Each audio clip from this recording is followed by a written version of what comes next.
So when one type of crowd control isn't enough, go ahead and stick another one in there just for extra effect. This setup was just for fun, this helmet combination. Hold my beer, because this is a radial disarm Loki combined with Mace's shooting gallery. I know, I can already read the comments. Just hear me out, hear me out.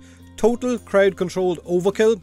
Totally unnecessary, but it's got a pretty cool interaction between both of these abilities. Rock, paper, scissors. It locks enemies into the disarm animation and they just keep repeating it over and over again, leaving them completely stuck in place and easy to kill.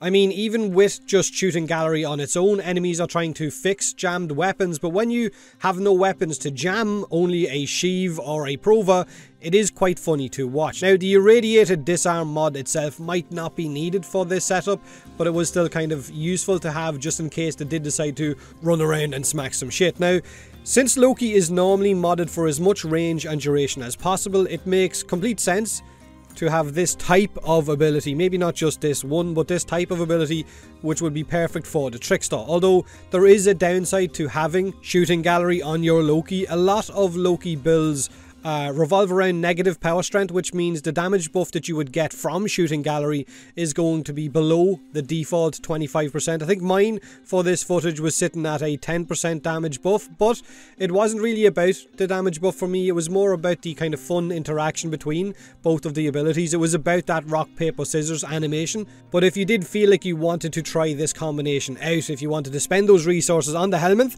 if you wanted to, or if you had that bile, right, that fucking bile, then just make sure and mod your Loki for high duration and range, nothing special. Now, I do feel like there are other weird combos in Warframe right now that you could be trying out that would be fun to showcase. Not every build needs to be pillage, mark for death now that it's been buffed again, or breach surge, or roar, you know what I mean? So I'm going to try some setups outside of the box so that you don't have to, just to see if they work or not. So if there is any combos that you can think of, and you want me to try them out, then feel free to let me know in the comment section of this video, and I will see if they work. As always, thanks for watching.